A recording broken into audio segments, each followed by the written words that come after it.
चलिए अब हम लोग मेथड देखने जा रहे हैं मिक्सचर को सेपरेट करने के लिए। मिक्सचर आप लोग को मैंने पढ़ा है ना कि मिक्सचर होता क्या है, जब दो या दो से अधिक सब्सटेंस को मिला दिया जाता है तो उसे मिक्सचर कहते हैं। तो इसमें हमने पढ़ा था होमोजीनस और हेट्रोजीनस, और इनके टाइप्स में पढ़े थे हम लोग सॉल्यूशन, सस्पेंशन और कोलाइडल। तो जब अगर मिक्स कर रहे हैं तो आपको पता है ना, कोई भी मटेरियल जो है बेसिकली तो तीन ही स्टेट में पाई जाती है। ऐसे तो 5 हम लोग पढ़ते हैं, बोस इंस्टीन वाला भी पढ़ते हैं, पर हम लोग अभी 3 स्टेट की बात करते हैं, सॉलिड, लिक्विड और गैस। तो सबसे पहले शुरू करते हैं कि क्या हो यदि सॉलिड और सॉलिड को मिला दें। तो कुछ मेथड्स हैं जिनसे कि हम लोग इसको सेपरेट करेंगे। सबसे पहला मेथड है हैंड पिकिंग मेथड। ठीक है, हैंड पिकिंग का मतलब है जैसे कि आप लोग के घर पे देखते हैं मम्मी लोग बैठ करके चावल में से कंकड़ निकालती हैं।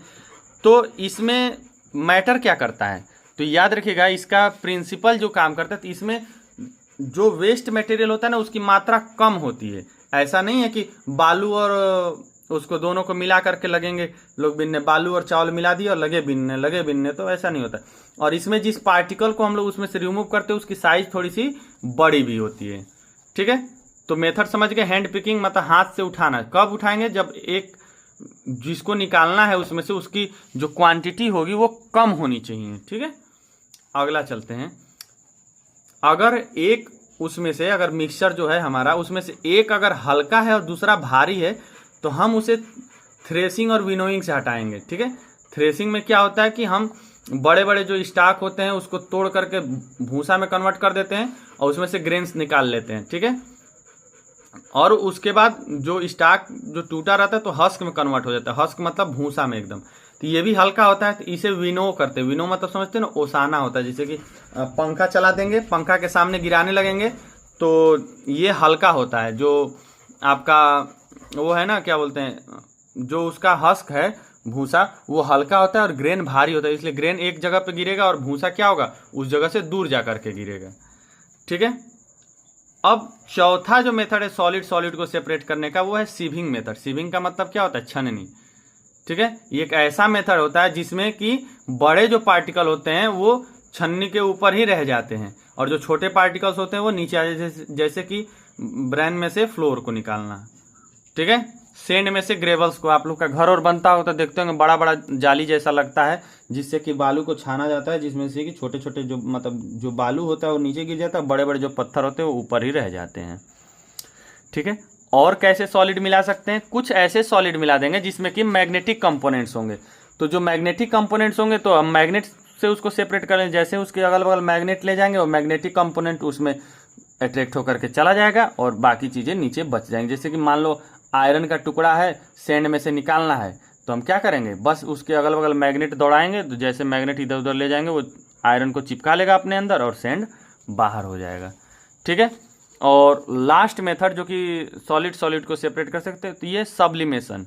तो सब्लिमेशन उसी ऑब्जेक्ट पे लगेगा जो सबलाइम हो। अब ये सबलाइम या सब्लिमेशन है क्या, तो याद रखिएगा जो स्टेट्स के कन्वर्जन हम लोग पढ़ते हैं ना, सॉलिड को लिक्विड में, लिक्विड को गैस में, तो उसी में एक कन्वर्जन आपको पढ़ाया जाएगा कि ऐसे सब्सटेंस जो सॉलिड से सीधे किस में कन्वर्ट हो जाए, गैस में। मतलब the substance that converted from solid to directly into gas, सीधे सॉलिड से गैस में कन्वर्ट हो जाए, ऐसे सब्सटेंस को सबलाइम्स कहते हैं और इस प्रोसेस को सब्लिमेशन कहते हैं। तो मान लो कुछ ऐसा मिक्सर हुआ जैसे कि सोडियम क्लोराइड, अमोनियम क्लोराइड। ठीक है, अमोनियम क्लोराइड को सैंड में मिला दिए। अब अमोनियम क्लोराइड को निकालेंगे कैसे, तो उसको ढक देंगे किसी चीज़ से। ठीक है, इसको ढक के इसको गर्म करने लगे इस मिक्सचर को, तो जो भाप बन के निकलेगा ना, तो डायरेक्ट जो अमोनियम क्लोराइड होगा ना वो भाप बन के निकलेगा और ऊपर सरफेस पे जाकर के क्या हो जाएगा, चिपक जाएगा, और ऊपर सरफेस पे जाकर के चिपक जाएगा। ठीक है, तो कुल मिला जुला करके जितने सॉलिड के सेपरेशन हम लोग पढ़ रहे हैं उसमें क्या पढ़ेंगे, तो याद रखिएगा ये मेथड जो है उसकी फिजिकल प्रॉपर्टी पे डिपेंड करता है। मतलब कि साइज पे, वेट पे, मैग्नेटिक प्रॉपर्टी या फिर सबलाइम प्रॉपर्टी। क्लियर है आप लोग। चलिए अब हम लोग अगला मेथड ऑफ सेपरेशन देखेंगे, दैट इज द क्रिस्टलाइजेशन। ठीक है, क्रिस्टलाइजेशन मेथड ऑफ देखते हैं। क्रिस्टलाइजेशन क्या है, तो याद रखिएगा किसी भी सॉल्यूशन से, ठीक है, किसी भी सॉल्यूशन से क्रिस्टल्स को बाहर निकालेंगे। प्रोसेस क्या है सबसे पहले वो सुनिए। तो डिफिनीसन अगर जानना है तो पहले मैं आपको डिफिनीसन बता देता हूँ, ध्यान से देखिए आप लोग, ध्यान से देखिए। क्रिस्टलाइजेशन का डिफिनीशन क्या है? एक ऐसा प्रोसेस, ठीक है, crystallization is the process of obtaining a pure solid crystals of a substance from a saturated solution by slowly cooling और बाय इवोपोरेशन। मैंने बताया था ना पीछे कि उसको जब सेचुरेटेड फॉर्म में आप ला देते हैं, सेचुरेटेड का मतलब तो एकदम फिक्स हो जाता है एक सॉल्यूशन, उसके बाद वो धीरे धीरे जब ठंडा करने के लिए छोड़ देते हैं या इवोपोरेट होता है तो वो क्या बना देता है? क्रिस्टल बना देता है। ठीक है, हमको यूज क्या है इसका? तो हम लोग प्योर सब्सटेंस को निकालने के लिए इसका यूज करते हैं। ठीक है, और सॉल्युबिलिटी हम बदल सकते हैं। सॉल्युबिलिटी कैसे बदल सकते हैं? जब हम टेम्परेचर को बदलें तो उसकी सॉल्युबिलिटी बदल सकते हैं। उसके बाद अगर हम उसे ठंडा कर दें या इवोपोरेट कर दें तो जो सॉल्वेंट है वो इवोपोरेट हो जाएगा, तो बच क्या जाएगा? सॉल्यूट, जो कि क्रिस्टल फॉर्म में होगा। क्लियर है? वहीं देखो सॉल्युबिलिटी पर प्रिंसिपल क्या है, मतलब कि किस आधार पे ये काम होता है? तो टेम्परेचर पे, जैसे जैसे आप टेम्परेचर बढ़ाएंगे उसकी सॉल्युबिलिटी बढ़ेगी, उसमें आप सब्सटेंस डालते जाएंगे एक हायर टेम्परेचर पे। अब उससे ज़्यादा सॉल्यूट नहीं हो सकता है, उसके बाद उसे छोड़ देंगे ठंडा होने के लिए, तो जो सॉल्वेंट है उसमें वो इवोपोरेट हो जाएगा और धीरे धीरे जो आएगा वो क्या होगा? क्रिस्टल होगा। समझ में आया कि नहीं आया? चलिए स्टेप्स बता देता हूँ आपको क्रिस्टलाइजेशन के। ये स्टेप पूछता है कि क्रिस्टलाइजेशन का स्टेप क्या है। सबसे पहले सॉल्यूशन को प्रिपेयर करेंगे, ठीक है, प्रिपेयर द सॉल्यूशन। सेकेंडली उसे ये सेचुरेटेड बनाना है, ठीक है, इसको गर्म करके खूब और इसे सेचुरेटेड बना देंगे। उसके बाद उसे छोड़ देंगे थोड़ी देर ठंडा होने के लिए और उसे छान भी सकते हैं। ठीक है, जब छान देंगे आप हॉट प्लेट को तो नीचे जो होगा ना वो बच जाएगा सॉल्वेंट, और ऊपर यहाँ पर जो आपका क्या बोलते हैं, जो सॉल्यूट है वो बच जाएगा। उसे ठंडा होने के लिए छोड़ दीजिए और आपका क्रिस्टल रेडी है, और क्रिस्टल को अपना निकाल लीजिए उसमें से। क्लियर है? तो कंडीशंस आप लोग देख सकते हैं क्रिस्टलाइजेशन के लिए। तो सबसे पहला कंडीशन है कि सेचुरेटेड बनाएंगे, सॉल्वेंट की मात्रा कम होनी चाहिए, जब गर्म होगा तभी उसे छान लेंगे, उसके बाद छोड़ देंगे ठंडे होने के लिए। ठीक है, और जब ठंडा हो जाएगा तो क्लीन आपको क्रिस्टल मिल जाएगा। अगर एक्सपेरिमेंट के लिए रिक्वायरमेंट की जान लीजिए तो इम्प्योर सॉलिड चाहिए, सॉल्वेंट चाहिए, मतलब पानी में उसे घोलेंगे, बीकर चाहिए, कोनिकल फ्लक्स चाहिए। कोनिकल फ्लक्स देख रहे हैं ना, इसलिए चाहिए होता है कोनिकल फ्लक्स। क्यों कोनिकल फ्लक्स चाहिए? उसमें स्टोर करने के लिए। ठीक है, और कोई बात नहीं है। कुछ सब्सटेंस की एग्जांपल देख सकते हैं कि इसमें कौन कौन से सब्सटेंस अलग किए जाते हैं। तो कॉमन सॉल्ट को अलग किया जाता है सी में से, अल्म को यानी कि पोटास अल्म जिसे फिटकरी कहते हैं वो इम्प्योर अल्म से निकाला जाता है। कॉपर सल्फेट को इम्प्योर से निकाला जाता है। शुगर को शुगर सॉल्यूशन से निकाला जाता है। पोटेशियम नाइट्रेट को इम्प्योर पोटेशियम नाइट्रेट से निकाला जाता है। ठीक है, की फैक्टर ये है कि इसे गर्म करने के बाद जब एकदम वो सेचुरेटेड स्टेट में आ जाएगा तो उसे धीरे धीरे छोड़ देंगे ठंडा होने के लिए। ठीक है, तो ये जो क्रिस्टलाइजेशन मेथड था, याद रखिएगा, ये क्रिस्टलाइजेशन मेथड बेसिकली सॉलिड को लिक्विड से अलग करता है। तो चलिए और भी मेथड होंगे ना जो सॉलिड को लिक्विड से अलग करते होंगे, उन मेथड्स को डिस्कस करते हैं। तो सबसे पहला जो मेथड है वो है सेडिमेंटेशन एंड डिकेंटेशन। ठीक है, सेडिमेंटेशन डिकेंटेशन एक ही साथ पढ़ते हैं जस्ट बिकॉज कि मड और वाटर है। ठीक है, तो मड और वाटर को खूब बढ़िया से उसे वो करेंगे, स्टेयर कर देंगे, उसके बाद छोड़ देंगे। तो छोड़ देंगे तो देखो क्या करें, when a solid is mixed with a liquid the heavier solid particle settle down at the bottom on the standing. मतलब कि जब उसे छोड़ दोगे तो वो धीरे धीरे क्या करेगा, बैठ जाएगा नीचे। धीरे धीरे वो नीचे बैठ जाएगा। जैसे देखो यहाँ मड बैठ गया ना, क्लीन वाटर ऊपर हो गया है, तो धीरे धीरे वो नीचे बैठ जाएगा। उसके बाद आप उसे डिकेंटेशन कर लेंगे। डिकेंटेशन क्या करें, देखो इन this method after sedimentation, sedimentation का मतलब होता है बैठना, जो सॉलिड पार्टिकल्स है वो नीचे बैठ जाएंगे। The clear upper liquid is poured gently into another container, किसी अन्य कंटेनर में उसे हम निकाल लेंगे। ठीक है, देखो यहाँ पर निकाल रहा है ना, निकाल लेंगे। ठीक है। इसी प्रोसेस को कहते हैं सेडिमेंटेशन एंड डिकेंटेशन। सेडिमेंटेशन मतलब कहेंगे कि जो सॉलिड पार्टिकल है वो नीचे बैठ जाए, और डिकेंटेशन का मतलब जो ऊपर का लिक्विड है उसको, क्लियर लिक्विड, उसको निकाल लें। और सेकेंड मेथड क्या है, दैट इज द फिल्टरेशन। याद रखिएगा सॉल्यूशन फिल्टरेशन में नहीं निकल पाता है, आपको पढ़ाए थे ना सॉल्यूशन जो कि डिजॉल्व हो जाता है उसमें पूरा, जैसे कि मान लो नमक पानी, तो नमक पानी फिल्टरेशन से नहीं निकले। हाँ, लेकिन बालू पानी होगा ना, तो बालू पानी में बालू ऊपर रह जाएगा और पानी नीचे आ जाएगा, फिल्टर पेपर लगा देंगे तो। फिल्टरेशन एक प्रोसेस होता है जिसमें हम फिल्टर पेपर लगा देते हैं, ठीक है। In this method the mixture is passed through a filter paper, एक फिल्टर पेपर से पास करता है, ठीक है। The liquid passes through it but the solid particles are trapped on the filter paper. जो सॉलिड पार्टिकल्स हैं वो ऊपर रुक जाते हैं, बाकी जो लिक्विड है वो नीचे चला आता है, ठीक है। चलिए एक और मेथड देखते हैं, दैट इज द सेंट्रीफ्यूगेशन। इससे ब्लड वगैरह अलग किया जाता है। सेंट्रीफ्यूगेशन जानते हैं क्या होता है? एक मेथड और शायद यहाँ मेंशन नहीं किया, कोगुलेशन।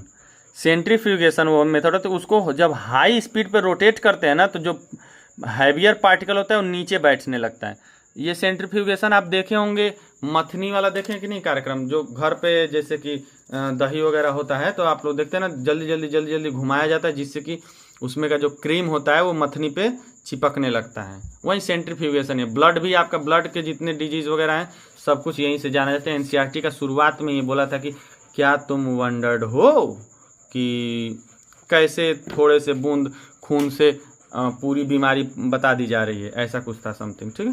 तो इसका यही कारण है सेंट्रीफ्यूगेशन मेथड। देखो क्या लिखा है, this method is used when the solid particles are very small and do not settle down.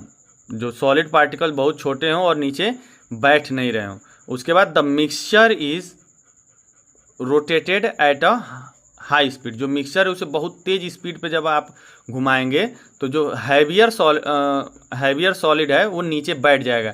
क्यों? क्योंकि सेंट्रीफ्यूगल फोर्स लगेगा, ठीक है। सेंट्रीफ्यूगल फोर्स, सेंट्रीफ्यूगल फोर्स जानते हैं ना क्या होता है? अरे वो देखे हो शराब वराब वाला, जो वाइन वाला ग्लास में से भर देते हैं, उसके बाद उसको खूब तेज घुमाते हैं तो उसका जो बल लगता है हमेशा बाहर की तरफ लगता है, ठीक है। उसी को सेंट्रीफ्यूगल कहते हैं। जैसे तुम रस्सी घुमाओगे ना तो टेंजेंट, एकदम टेंजेंट की तरह, जहाँ अगर रस्सी टूटी तो एकदम वो सीधे भागने का प्रयास करते हैं, वही है, ठीक है। तो ये थे मेथड, और ये मेथड जो है ये उनकी फिजिकल प्रॉपर्टीज और पार्टिकल साइज पे डिपेंड करते हैं, ठीक है।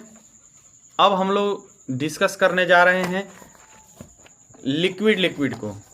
लेकिन लिक्विड में दो कंडीशन होता है, एक होता है कि लिक्विड मिसिबल है और एक होता है इमिसिबल है। मिसिबल मतलब मिला हुआ, और इमिसिबल का मतलब होता है जो मिक्स नहीं होता है। तो यहाँ पर क्या लिखा है, a mixture of two liquid that do not mix with each other and form a two separate layer. उसमें दो सेपरेट लेयर बन जाता है और इसी को कहा जाता है इमिसिबल लिक्विड्स। इमिसिबल लिक्विड्स को हमेशा याद रखिएगा सेपरेटिंग फनल से निकालेंगे, या फिर डिकेंटेशन से भी निकाल सकते हैं। जब छोड़ देंगे, मतलब ऐसे ऑयल ऊपर रहा, वाटर रहा, तो ऊपर से आप पहले ऑयल निकाल लिए फिर वाटर निकाल लिए। हालांकि जैसे ही आप ऑयल निकालने जाते हैं उस डेंसिटी के कारण वाटर पहले निकलने लगता है, ठीक है। सबसे बेस्ट मेथड है सेपरेटिंग फनल, ठीक है। सेपरेटिंग फनल में नीचे देखो टैप लगा होता है, यहाँ से खोले, पानी गिरा, पानी इकट्ठा के फिर इसे बंद कर दिए, ठीक है। और इसका की फैक्टर यही है कि ये इमिसिबल होते, मिक्स नहीं होते, दो लेयर होता है इसमें, और इसे सेपरेटिंग फनल से या फिर डिकेंटेशन, दोनों प्रोसेस से आप इसे अलग कर सकते हैं। और अगर लिक्विड मिक्स हो गया है, ठीक है, अगर लिक्विड मिक्स हो गया है तो उसे कैसे निकालेंगे, उस प्रोसेस को देखिए आप लोग। अगर कोई लिक्विड मिक्स हो गया है तो उसे निकालेंगे डिस्टिलेशन से। तो याद रखिएगा डिस्टिलेशन का प्रयोग कब करते हैं, तो ये डिफरेंट टेम्परेचर पे ये काम करता है। इसका प्रिंसिपल क्या है, पूछता है आप लोगों से एग्जाम में कि what is the principle for the distillation और द फ्रैक्शनल डिस्टिलेशन। तो आप बता दीजिएगा उसका प्रिंसिपल क्या है, डिफरेंस बॉइलिंग पॉइंट, ठीक है। सबकी बॉइलिंग पॉइंट जो है डिफरेंट होती हैं, ठीक है। और अगर फ्रैक्शनल डिस्टिलेशन के बारे में पूछे तो इन दोनों में बस इतने का ही अंतर होता है, याद रखिएगा इन दोनों में बस इतने का ही अंतर होता है कि ये जो होता है इसमें फ्रैक्शनल कॉलम लगे होते हैं, मतलब अलग अलग कॉलम लगे होते हैं, ठीक है। और इसमें कॉलम नहीं लगा होता है, इसमें बहुत ज़्यादा मिक्सचर भी नहीं लेते हम लोग, 2 मिक्सचर लेंगे ज़्यादा से ज़्यादा। इसमें बहुत सारे मिक्सचर्स होते हैं और उनके बीच का, याद रखिएगा, उनके बीच का जो टेम्परेचर का डिफरेंस होता है ना 25 डिग्री सेल्सियस से कम होता है और इसमें 25 डिग्री सेल्सियस से ज़्यादा होता है। जैसे कि एग्जाम्पल में मैं आपको बता दूं, एसीटोन को वाटर से अलग कर रहा है। एसीटोन का 56 डिग्री है और वाटर कितना है, 100 डिग्री सेल्सियस है। तो 100 में से 56 को जब घटाएंगे तो क्या आएगा, आ जाएगा आपका 44 डिग्री सेल्सियस का अंतर आ गया दोनों के बीच में। पर यहाँ पे जो होता है ना, बहुत कम का अंतर होता है। जैसे कि आप इथेनॉल में देख रहे होंगे, इथेनॉल 78 डिग्री सेल्सियस है और वाटर कितना डिग्री सेल्सियस है, 100 डिग्री सेल्सियस है। दोनों के बीच का अंतर कितने डिग्री सेल्सियस का हुआ, 22 डिग्री सेल्सियस का हुआ, तो 25 से कम हुआ। तो ऐसे केस में फ्रैक्शनल डिस्टिलेशन करेंगे और ऐसे केस में डिस्टिलेशन करेंगे। होता क्या है, होता क्या, पहले ये समझो। तो मान लो इस मिक्सचर है ना, इसका अलग अलग टेम्परेचर होगा, ठीक है, अलग अलग टेम्परेचर हो। तो जब हीट करेंगे 1 डिग्री सेल्सियस, 56 डिग्री सेल्सियस पे, तो एसीटोन वेपर बनना शुरू हो जाएगा। उसे इसमें कलेक्ट करेंगे, इस पाइप के थ्रू ले आएंगे और ये कंडेंसर होता है। कंडेंसर का मतलब कि एक ऐसा पाइप जो कि उसको फिर से लिक्विड में कन्वर्ट करे। कैसे, इधर से हम ठंडा पानी इनलेट करेंगे और उधर से आउटलेट करेंगे। तो उसी दौरान जब ये पानी से टकराएगा तो इसका टेम्परेचर कम हो जाएगा और धीरे धीरे क्या हो जाएगा, वो लिक्विड में कन्वर्ट हो जाएगा और इसे इकट्ठा कर लेंगे। फिर इसका टेम्परेचर बढ़ा देंगे और दूसरे वाले को इकट्ठा कर लेंगे और 3 ठो लिक्विड हुआ तो, ठीक है। लेकिन बच्चा याद रखिएगा कि जब उनके बीच का जो टेम्परेचर डिफरेंस है वो 25 डिग्री सेल्सियस से कम हो जाएगा तो हमको क्या इस्तेमाल करना पड़ेगा, तब हमें इस्तेमाल करना पड़ेगा फ्रैक्शनल डिस्टिलेशन। देख लो दोनों का डिफिनीशन।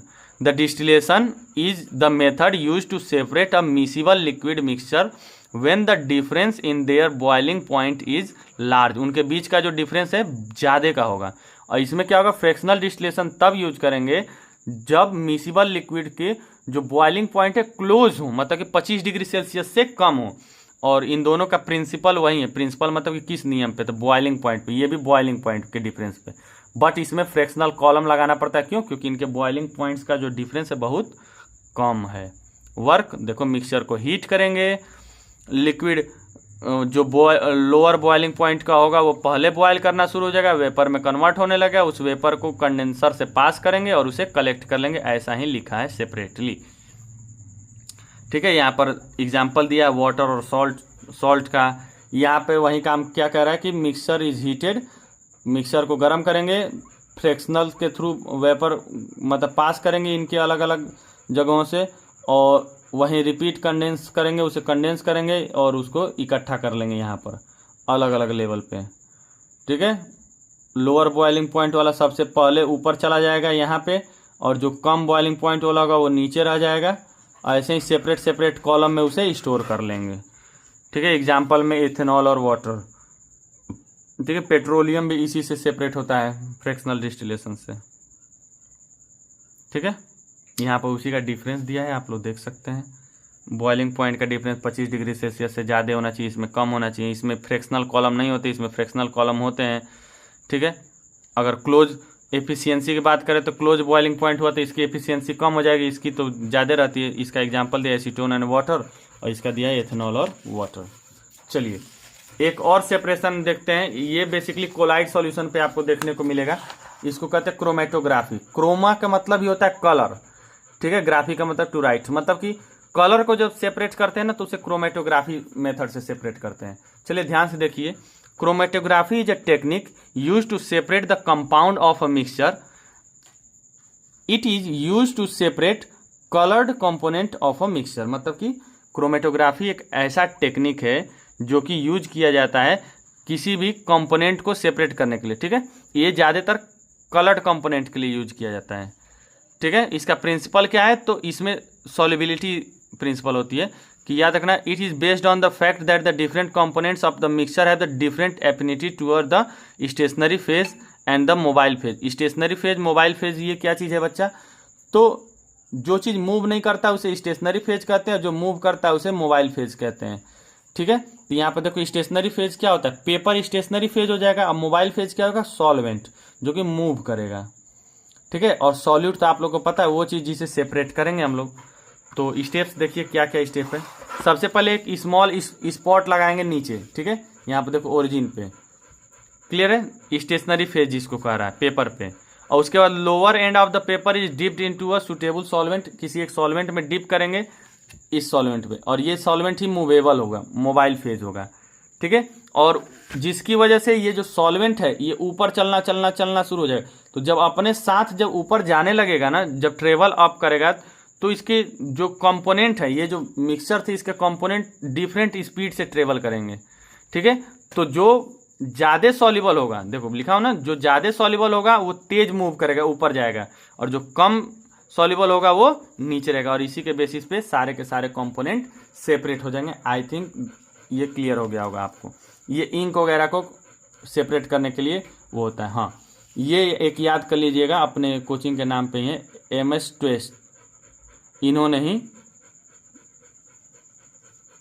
डिस्कवर किया था क्रोमेटोग्राफी को, ठीक है। यूज क्या है, तो मिक्सचर्स ऑफ कंपोनेंट्स को सेपरेट करते हैं, सब्सटेंस की प्योरिटी भी इसी से चेक की जाती है, इंक, डाई, पिगमेंट्स, इन सब को सेपरेट किया जाता है इसी की मदद से, ठीक है। और अननोन सब्सटेंसेस को पहचाना भी जाता है। तो अगर कोलाइड सॉल्यूशन की बात आती है ना बच्चा, तो याद रखिएगा एक प्रश्न अक्सर पूछता है, जो कि शुरू में हम लोगों ने मिस कर दिया था, डिस्पर्ज फेज और डिस्पर्जन मीडियम।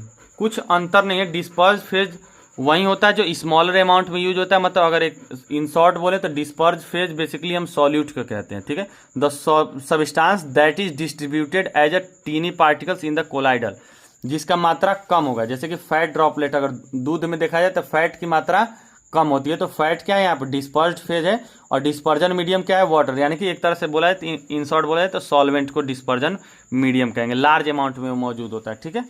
हाँ, disperse phase tiny particle solute like, देखो लिखा है ना सॉल्यूट लाइक, और डिस्पर्जन मीडियम कंटिन्यूअस मीडियम यानी कि सॉल्वेंट। जैसे कि यहाँ पर आप देख सकते हैं, मिल्क के लिए फैट डिस्पर्ज फेज है और वाटर डिस्पर्जन मीडियम है, फॉग में वाटर ड्रॉपलेट डिस्पर्ज फेज है, एयर डिस्पर्जन मीडियम है, मतलब जो ज़्यादा मात्रा में होगा, ठीक है। थैंक यू और सब्सक्राइब।